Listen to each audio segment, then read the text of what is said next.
Okay, we have come to the second defilement, that list of defilements that Son of God gave to us so that we think about these things and we check ourselves against this list and and receive help from him and his father and change, get rid of these defilements. And these defilements are essentially matters of heart. So is pride. Today we are going to discuss about pride. And the pride is a matter of heart. And what I mean by matter of heart is it is internal. The issue is deep inside a person. It is not external in the sense because the internals reflect into externals. So if somebody is speaking proudly, if you help that person to stop speaking proudly, that doesn't really solve the problem. The problem goes back to the cause or the root, that is your heart, the movements within your heart. The pride movements are movements of proudness or pride, that is a spiritual movements that happen within your heart. Those have to change, and everything external automatically takes care of itself. So we should not be treating symptoms, but we should be addressing the root cause which causes these things. That's why Son of God, when he gave us a list of defilements, he talks about these defilements, or they come out of heart in form of thoughts and then words, but they have to be addressed and to be to be crucified. These things, each of the defilements, we have to pay utmost attention and very minute examination of ourselves and root these things out, because these things defile us. We are temple of Holy Spirit, and if anybody defiles this temple, God would destroy that temple, that person, and that person would not make it into kingdom nor participate in the first resurrection.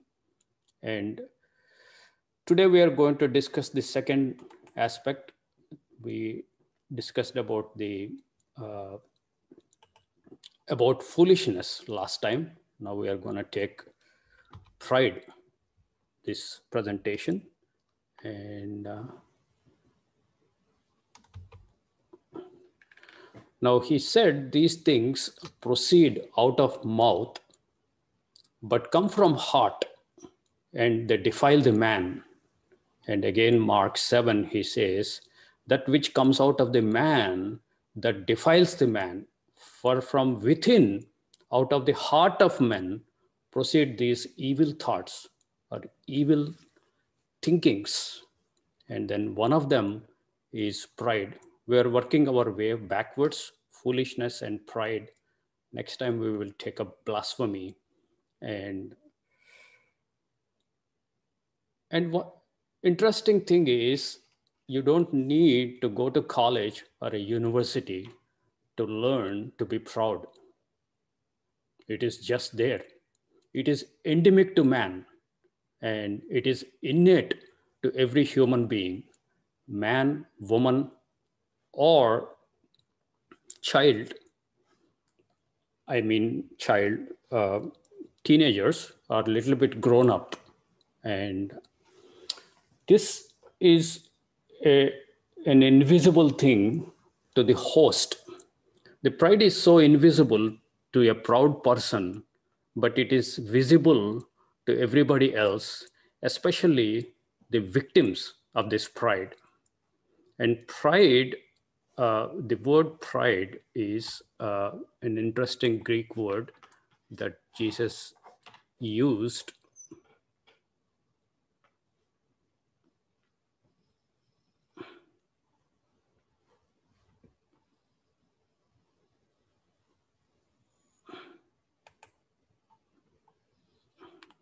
Sorry, this is.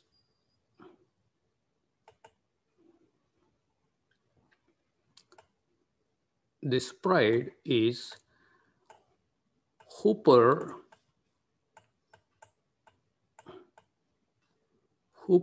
a Fania.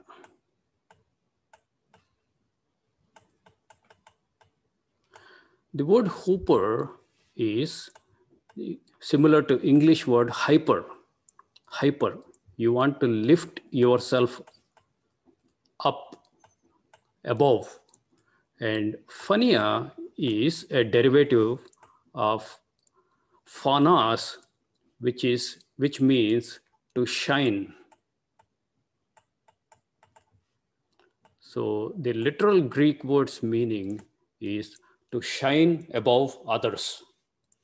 That is the fundamental problem for us.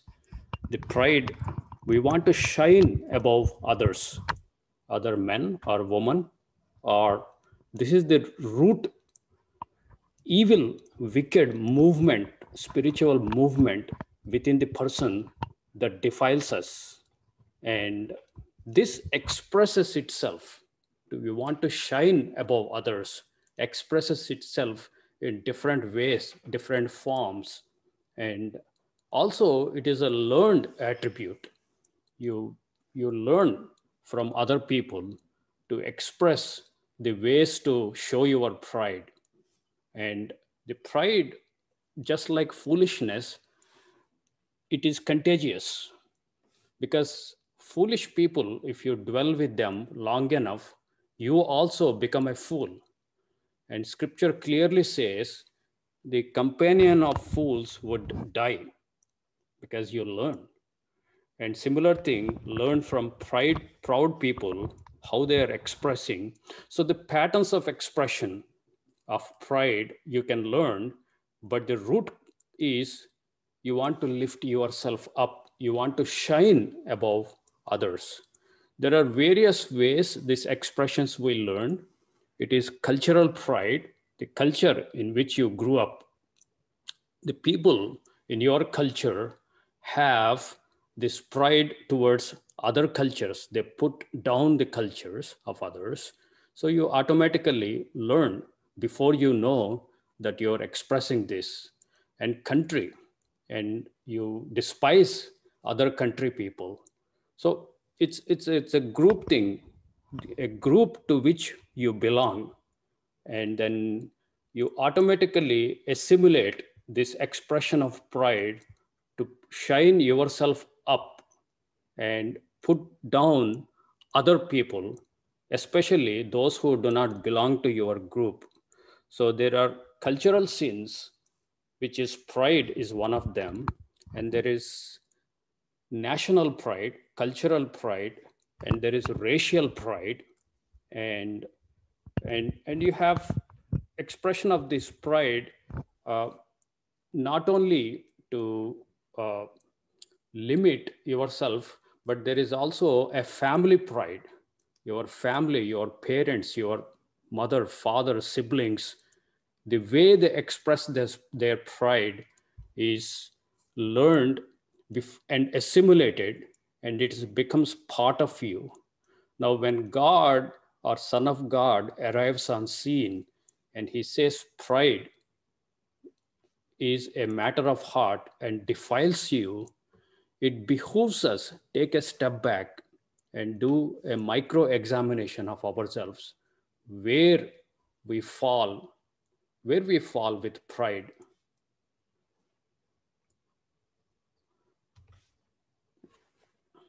Now, pride is discussed in two ways in Bible. Pride is towards fellow man. You are violating loving your neighbor same as yourself. Or in church or ecclesia context, you are not loving your brother or sister the same way God's Son loved us. So you are violating the new commandment that he gave, that we should love one another even as I have loved. So we have greater responsibility to show love, and whichever is not love It is kind of pride. It is kind of evil. But Bible discusses pride as opposite to humbleness. These are two opposite things.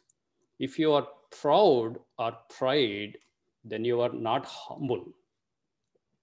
So these two triangles would help us to see the diagrams.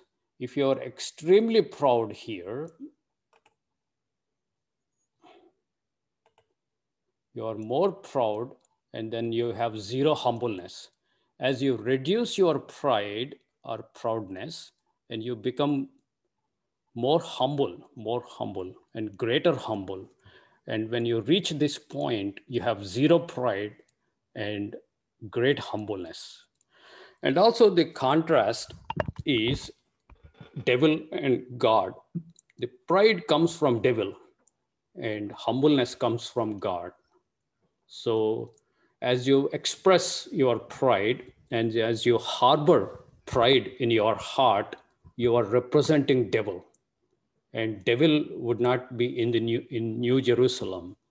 And your chances of going into kingdom and making into kingdom is directly dependent of how much dosage of pride you have and how much dosage of humbleness you have.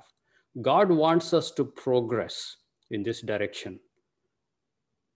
When we were born, probably we are zero humble and we were full of pride. By the time God makes you aware of this defilement or aware of his word, then you start working on this black, dark triangle and try to reduce from left to right as you move.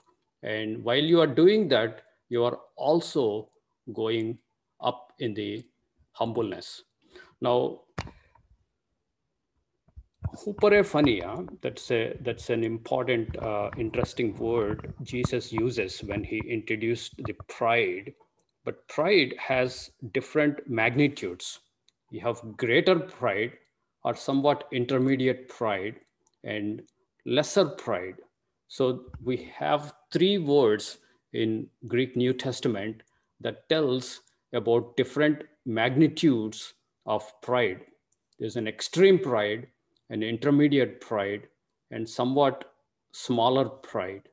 And then there is a fourth category of pride that is even lesser or outside of these three, is kind of conceit. There is a blindness aspect to the pride. So let us see the thing. First is conceited. So there is a conceit when you boast yourself of your greaterness and try to despise and put down others. It may not be in truth or in reality. In reality, you may not know the things that you profess to know. It is just a matter of conceit or deceit within you. Things makes you think that you are superior to others. So there is a blindness, there is a deceit, there is a conceit. This is the beginning part. And then we have ostentated. This is another level of pride. This is the first of the three. We have three more, three total. This is outside of the three. So ostentated is you show off. You show off. That is self-esteem. We have lots of books on the self-esteem to jack up your esteem, but that is called pride. Why you want to jack up your esteem is you want to shine above others. And the second is, I call that pride. This is the same word Jesus used when he gave the list of defilements. This is huperephania. And then this is more forceful to show yourself above others. This is greater intensity. And finally, you are so obsessed with that and you are animated by this pride and you become more vocal and more violent and more action oriented. So this is the worst, that I call it outrage. So you are at this spot, you are unworkable. And in fact, people will run away from you at this point. Now, the problem with people are they have all these things at different times and different places, and they selectively show to different people. So a pride person is not proud towards all. So they have specific target group and victims. Let's see the Greek words. And sorry, tufao is conceited, the word tufao. And there is alazania is ostentated, that is, you want to brag, you want to boast, and you want to show off. And huperephania is the actual Greek word Jesus uses, that is to shine above others. And then hubristes is the worst form or the more intense form of pride. And then these are mostly shown towards fellow human beings, other human beings. But there is another aspect that Bible addresses, which is largely hidden and most people do not know. You may think that you do not exhibit all these things, so you are eliminated from this group of proud people.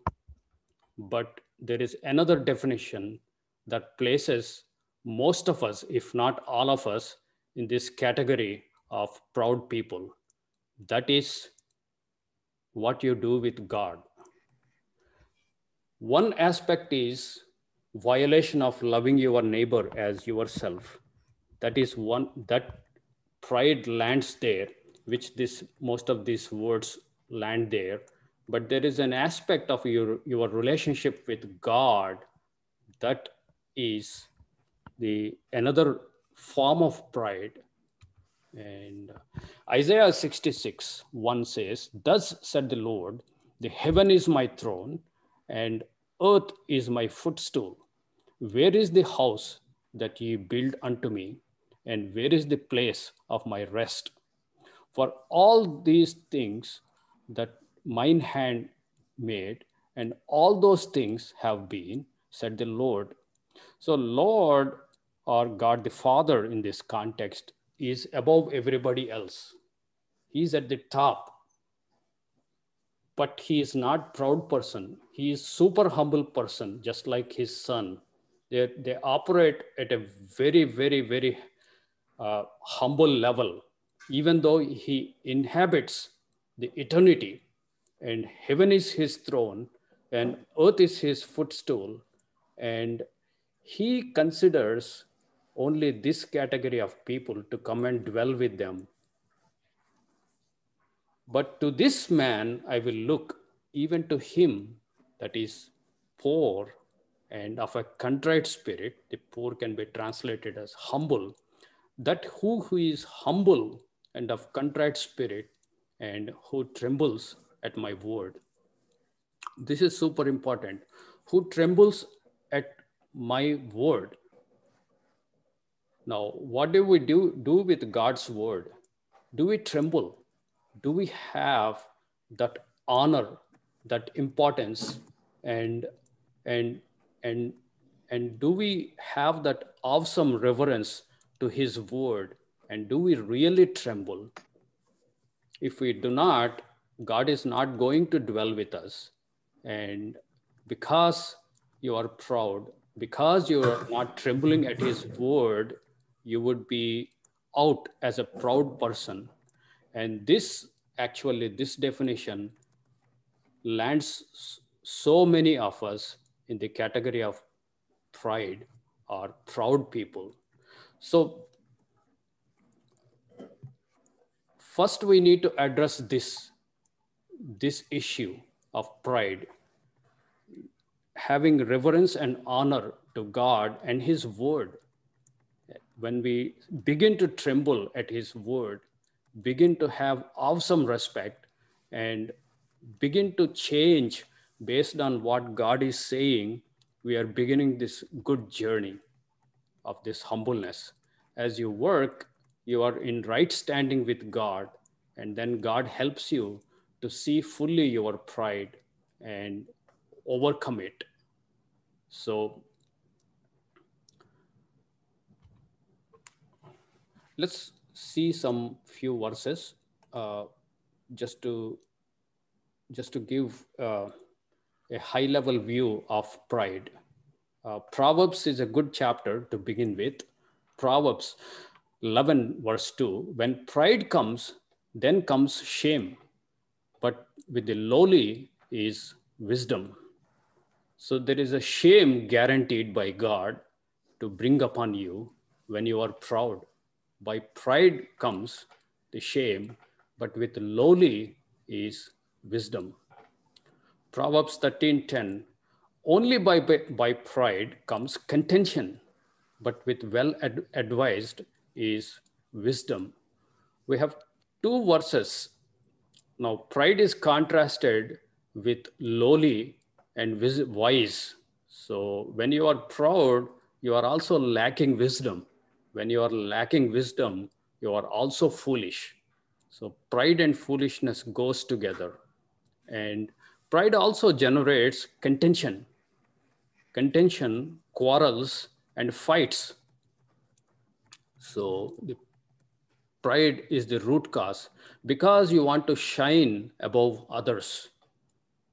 And since you are not able to shine above others with the resources you have to resort to manipulation and put somebody down through your manipulation.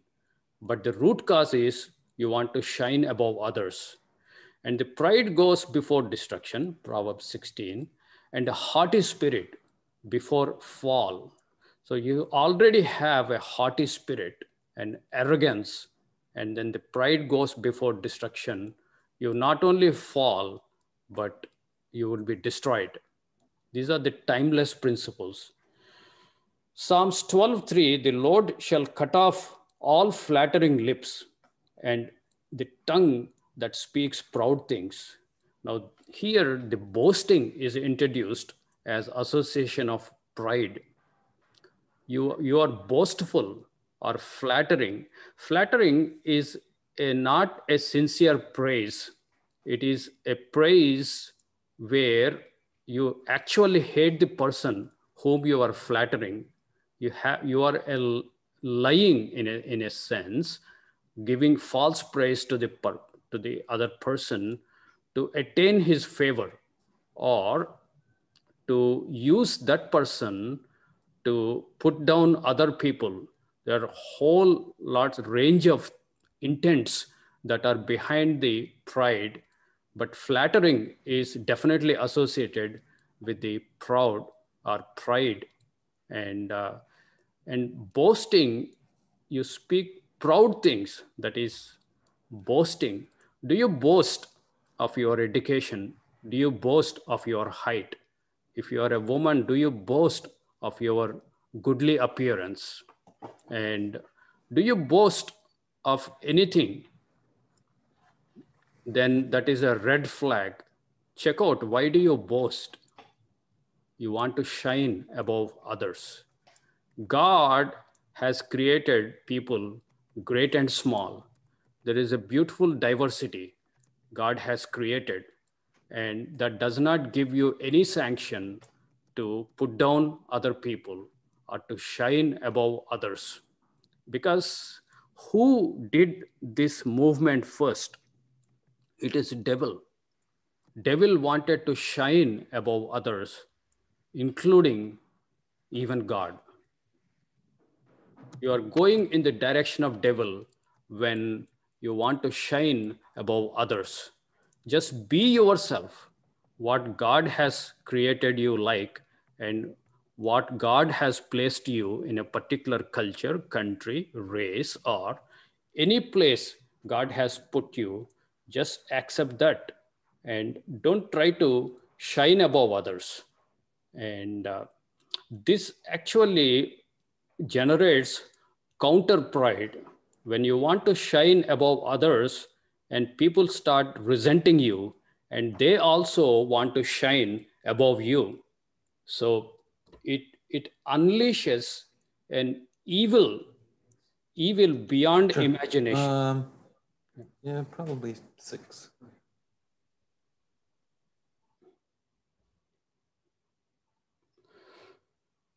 And then the proud, this shining above others also manifests itself in the look, a proud look and a lying tongue and hands that shed innocent blood.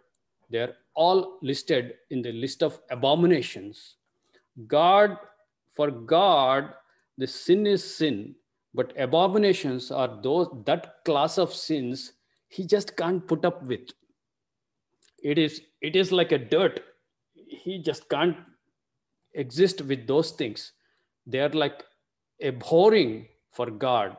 He's utter contempt, utter hatred for God to abominations, and pride falls under these abominations. A proud look and a lying tongue and hands that shed innocent blood. So the pride has association with murder, eh, murdering innocent blood. Because you are not able to shine above that person, you want to kill him. Now, you don't take a knife or a gun and shoot and kill a person, but you kill the reputation of the person, or you tarnish uh, the the whole self-worth of the person. You humiliate, insult, and you metaphorically kill that person. And sometimes you resort to lying. You twist the facts and make things appear in your favor so that you can shine above others. Ecclesiastes 7, verse 8: Better is the end of a thing than beginning thereof, and the patient in spirit is better than the proud in spirit. So it's a spiritual movement, it's a spiritual feature of man is pride. Now, when you are proud, you are less patient or no patience. You just rage because you are not able to shine above others. You are just impatient and you burst out. And but on the other hand, a humble person is also patient, and he's patient with other proud people. And Proverbs 16:5: Everyone that is proud in heart is an abomination to the Lord. The same thing, abominations, class of abominations. It is abomination to God. And though hand join in hand, he shall not go unpunished. So the proud people can join together with one another, and they form a group uh, to put down or to despise other people. Even though they might accomplish this, they would not go unpunished, because there is an invisible God who watches everything that goes on in earth.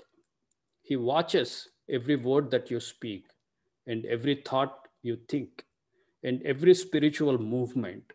And he rewards the pride or proud with destruction, and he brings the proud person to low and make him fall. So let us watch about the pride. Let us watch about the expression, not just expression. Let us go back into where the problem begins in our heart. Do you want to shine above others? This does not work for us well, either with God or with man. Even you want to be, if you want to be successful in this world, you have to check your arrogance, your pride, and your boasting, and your shining above others. People resent you. So when you eliminate pride, you are winning favor with man, and more importantly, you are winning favor with God. Let's see the four words that we have discussed. This ostentation, or alazania means a boaster and primarily signifies a wanderer about the country, a vagabond, hence an impostor who is who is full of empty and boastful professions and only while in the company of others. So the alazania is the self-esteem, that is short description, but he is a boastful person. He boasts of the things that he has, and sometimes he boasts of things he actually does not have.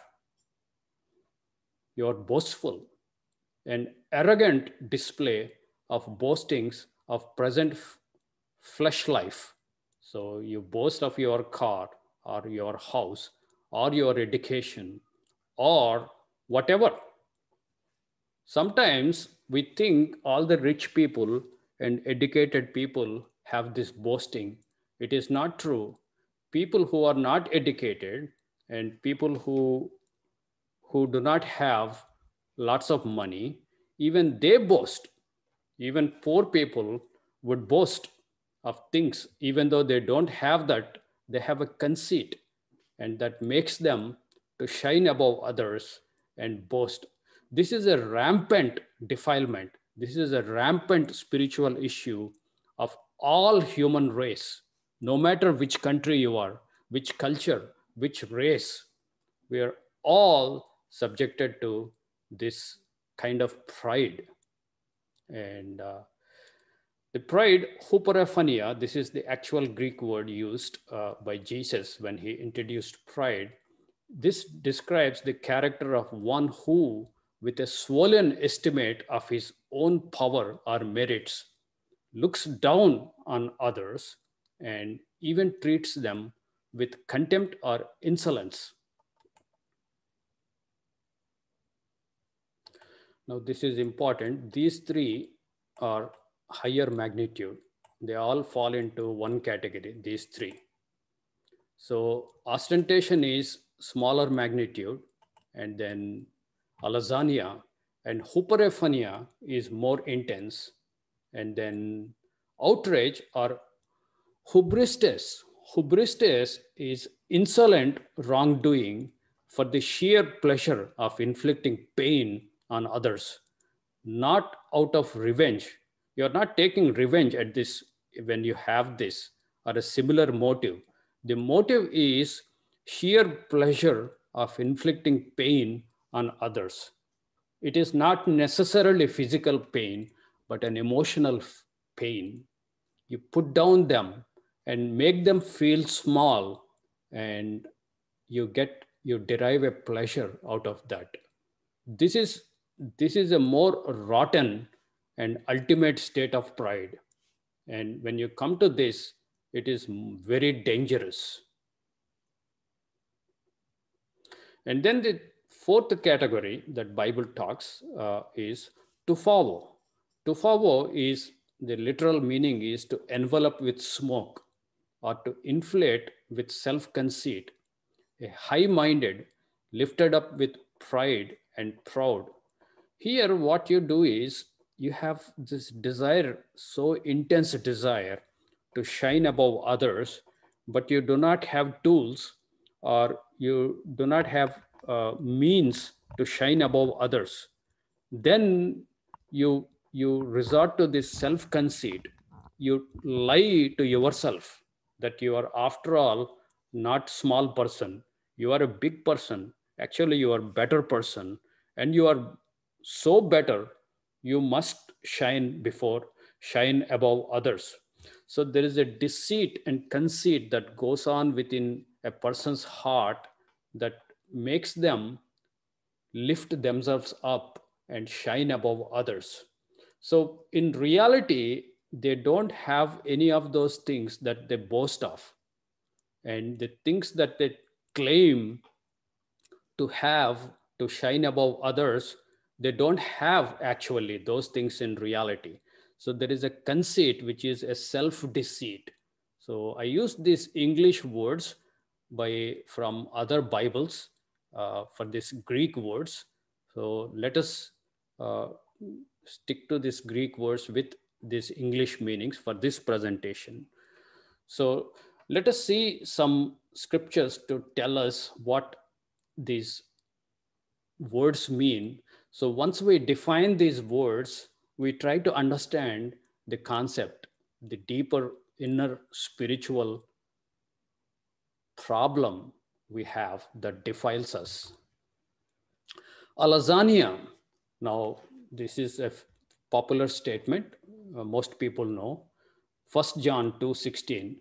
For all that is in the world, the lust of the eyes, the lust of the flesh, lust of the eyes, and the pride of life is not of the Father, but is of the world. The pride is alazania. You have boastful arrogance of your life. The word life here is bios or bios. Some people say this is of your flesh and blood, earthly life. You want to be boastful, to put down others and lift yourselves up with this kind of pride. This is the beginning category of pride. It's a real problem. And that is alazania.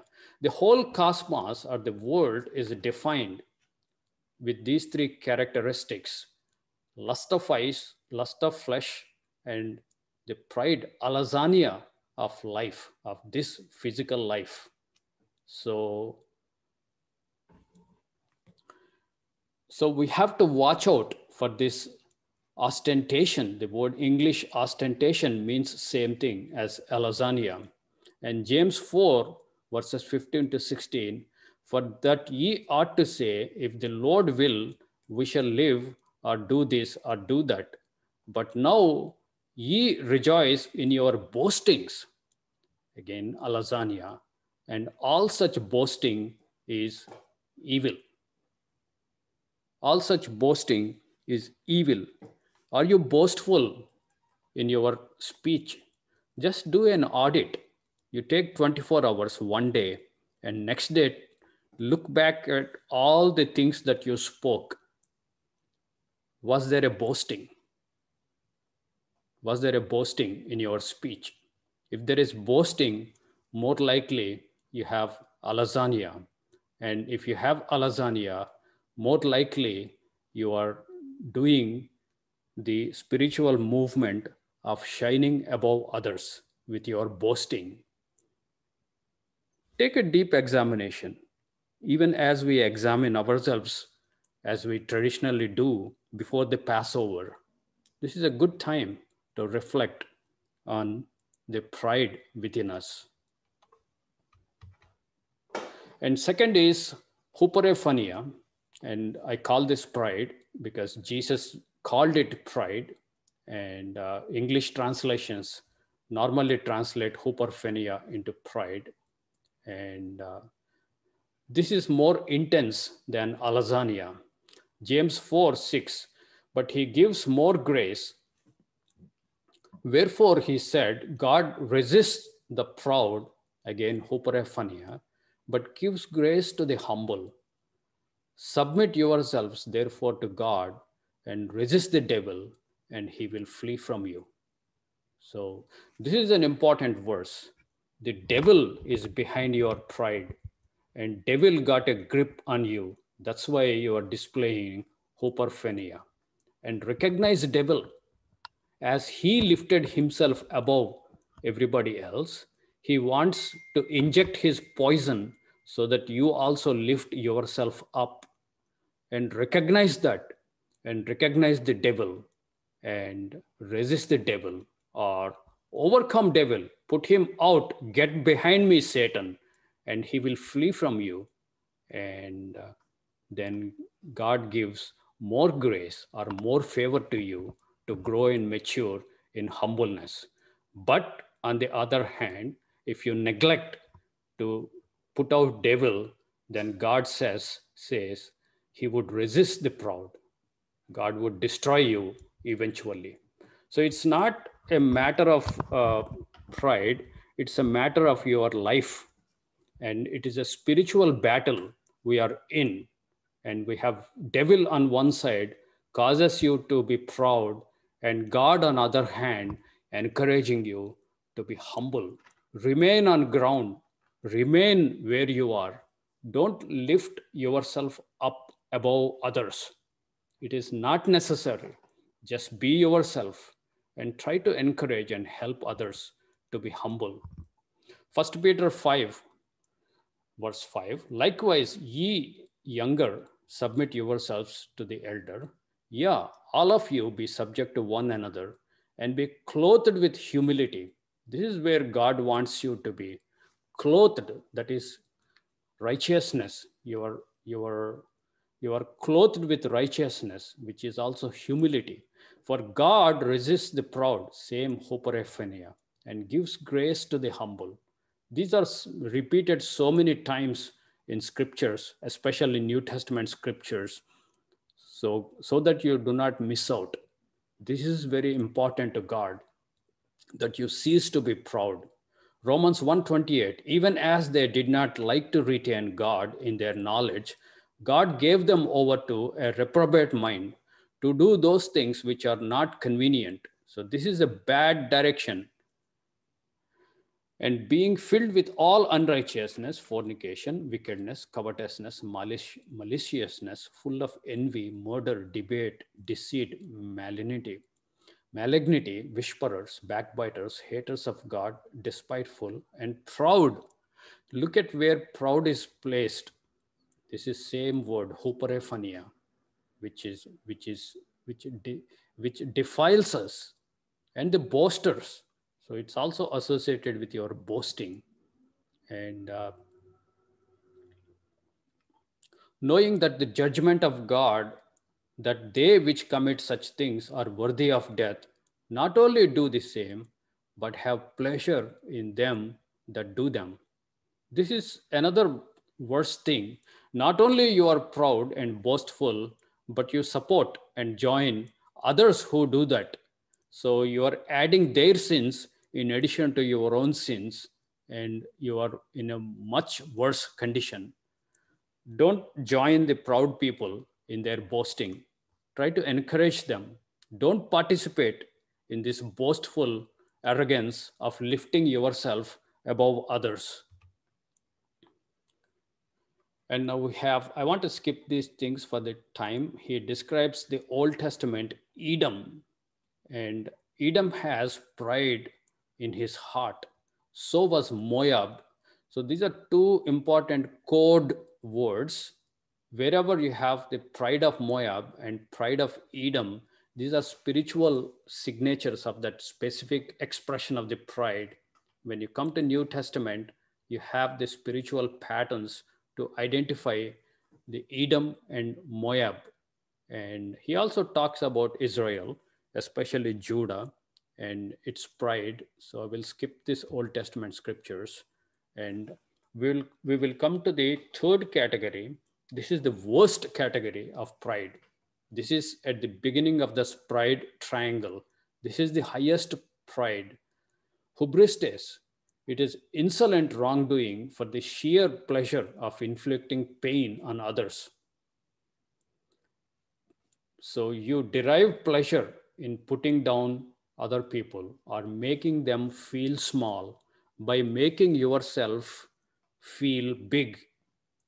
You want to make yourself big, and you already deceive yourself that you are bigger person and a higher person, and you already place yourself above others, and then you act on that. When you act, you are so moved and motivated by this pride, you can even go to the point of doing violence and even murdering. So it's your physical actions.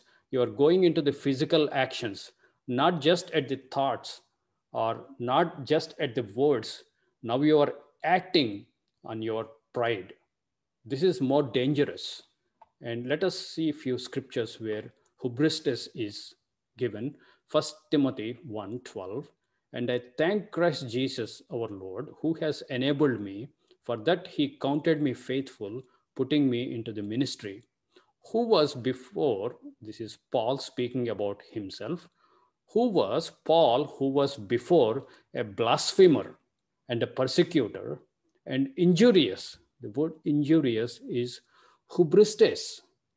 Paul was harboring this hubristes, and he was willing to go and capture all the Christians and put them in jail and cause them to be killed. So his pride, his hubristes, caused him to do all kinds of evils. But I obtained mercy because I did it ignorantly in unbelief. So, but you and I don't need to be ignorant because we have scriptures written down for us. We have to recognize hubristes and stop that immediately. The physical actions should be put to stop immediately. Then you work on your words. It takes time. And after you work on your words, you work on your thoughts. It takes a lifetime to set your thoughts right. And your heart has to change. And it is very difficult for you to change your heart. It is Son of God and his Father. Both of them come into you through Holy Spirit, agency of Holy Spirit, and they help you and change your inward parts so that you become truly humble, genuinely humble, and root out all expressions and all root causes of pride. Romans 1:30, the hubristes is placed in these things: backbiters, haters of God, despiteful hubristes, and proud boasters, inventors of evil things, disobedient to parents. So you have this hubristes is placed among here. And Luke 18:31, then he took unto him the 12 and said unto them, behold, we go up to Jerusalem, and all things that are written by the prophets concerning the Son of Man shall be accomplished. For this is Jesus talking about himself and what is going to happen shortly, that is crucifixion. For he shall be delivered unto the Gentiles, implying Romans, and he shall be mocked and spitefully entreated, that is hubristes, and spit upon. This, he was subjected to hubristes, Jesus Christ, by Roman soldiers. They have intense pride and intense contempt, and that is put in full action. So just go through these verses again, try to understand hubristes, the most vicious evil expression of pride. First Thessalonians 2 verse 2, but even after that we had suffered before and were shamefully entreated. As you know, at Philippi, we were bold in our God to speak unto you the gospel of God with much contention. So apostles were going and teaching gospel, but they were subjected to this hubristes by those who oppose gospel. Hubristes is they were willing to persecute openly and boldly without shame and beat them or kill them or hand them over to authorities on false accusation. So the hubristes is motivating Jews at that time who were opposing the gospel. So they were subjected to this hubristes. And then tuphao, which is outside of first three categories, this is more conceit, self-conceit. Literal meaning is to raise a smoke or wrap in a mist. It is only in imagery of smoke billowing in a cover-up of arrogant presumption. He puffed up to be conceited. So there are several nuances to tuphao. You cover up your arrogance and try to be nice, but your arrogance comes up somewhere, somehow. And also, this kind of category is not based on reality. You imagine things that you are actually superior to other people when you are not in reality. So there is a deception, self-lying, and then you would push yourself up. 1 Timothy 3:6, not a novice, lest being lifted up with pride, this is to follow, he fall into the condemnation of devil, the same condemnation as devil. When we have Christians who are novices, they are not experienced with this battle, with this spiritual warfare, and the devil can easily get them with this pride to follow. And while they get animated with this wrong spirit, they also share same condemnation or same judgment of devil. So is telling them not to put novice under the leadership or administrative position in ecclesias, because he's not experienced with handling this pride. He might already have to follow, and give him some time, let him learn, let him understand the battle we are engaged in, and let him begin to work for some years, and he knows exactly where the problems are and how he can be pulled down by devil with this pride. Then he is then he is able to serve the community of believers. So that is kind of the connotation of to follow, the conceited pride. 1 Timothy 6 verses 3 to 5. If any man teach otherwise and consent not to the wholesome words, even the words of our Lord Jesus Christ, and to the doctrine which is according to godliness, he is proud. So somebody resisting true gospel of Jesus Christ, that is to follow. Proud. If you resist gospel, it's to follow. There is something the proud people do not like gospel, because gospel has a signature of humility and humbleness, and it kind of confronts them, and they try to oppose the gospel, and those who are teaching gospel, they want to put them down.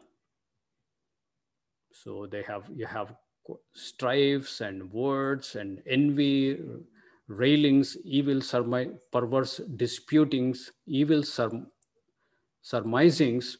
So men of corrupt minds, destitute of truth, supposing that gain is godliness, from such withdraw yourself. So there's an instruction from God. Don't associate with such people who resist gospel, who resist the truth.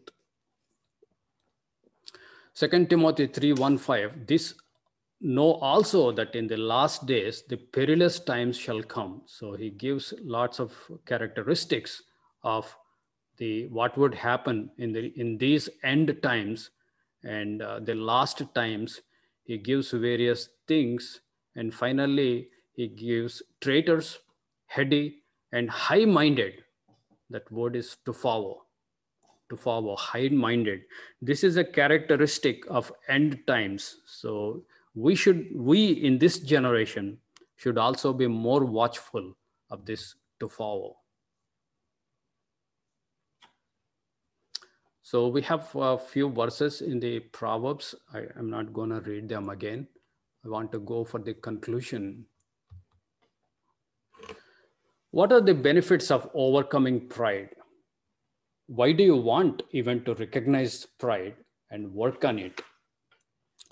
1 Peter 5:6, humble yourselves, therefore, under the mighty hand of God, that he may exalt you in due time, casting all your care upon him, for he cares for you. Now, the job is done for you by God if you are humble. He actually lifts you up. You don't need to lift yourself up imitating devil, but imitate Son of God who humbled himself, and the Father lifted him to such a high exalted position so that he sits on his right hand side in heaven, which is good for you, which is a permanent and enduring exaltation when God does. When devil gives you exaltation through pride, God would come and destroy you. But if you humble yourself, the same thing is happening. You are lifted up. So it's a choice. Do you let God lift you up, or do you lift yourself up above others, shine above others? So our answer is obvious. Isaiah 57, verse 15, for thus said the high and lofty one that inhabits eternity. This is Almighty God speaking, whose name is holy. I dwell in high and holy place, but with him also that is of contrite and humble spirit. He, even though nobody is above him, he is highest, but among all the world, whole universe, on the whole face of earth, his eyes are looking to that person, that woman, or that man who is of contrite and humble spirit. He begins to spot those people, the Almighty God, and he comes revive the spirit of humble and to revive the heart of contrite ones. This is a supernatural operation of Spirit of God. God's eyes are on the humble people who are working on their pride to become more humble, and he comes and helps you to become more humble so that when the time comes, he would lift you up. You are not lifting yourself up, but you are working in the opposite direction of humbling yourself. Isaiah 66, 1. This is the this is the this is this verse places most of us in the category of proud or pride people. So we better start listening to God and let us tremble at the word of God. This we have read already, but let me read it once again.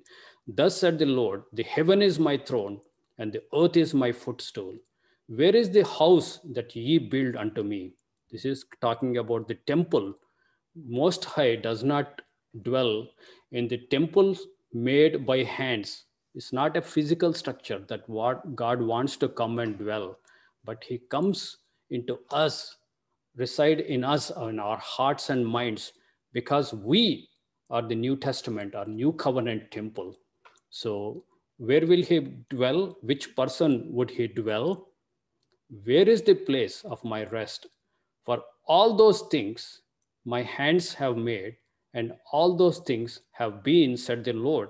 Now you want to build a temple to God, and the whole earth, heavens, stars, everything God made. You are not doing anything to God. Everything came from God. So you can't really build a temple for God. That's what he's saying. But I will make you a temple by myself coming into you and dwelling in you and sanctifying you. And who who is who are the or who is the preferred person, preferred woman or man that God would look to dwell within that person? But to this man or woman I will look, even to him that is poor and of contrite spirit and trembles at my word. Let us do these things, brethren, and let us be of poor in spirit and of contrite spirit, and let us tremble at the word, so that God would come and dwell within us, and we become temple, and we would be undefiled with pride. But if we persist in the pride and our lifting of ourselves and shining above others, if you continue to do that, God would not dwell within us, because we are defiled, and anything that defiled would not enter into New Jerusalem, and If anybody defiles this temple of God, God would destroy that person. So let us not go in the direction of destruction. Let us go into the pure and holy temple, because the bride made herself ready without spot, without blemish. And all the defilements, the bride has cleansed herself, and the bride is ready because her husband is also ready and waiting for this wonderful, beautiful spiritual marriage. So let us work on these defilements. Let us work towards humble, and let us not carelessly assume that it is, we are not victims of pride. We do not have any pride, but let us examine more truthfully, more closely, and work on our own pride, not on other person's pride. Every person has a responsibility to work on his or her pride. That brings to the end of the presentation.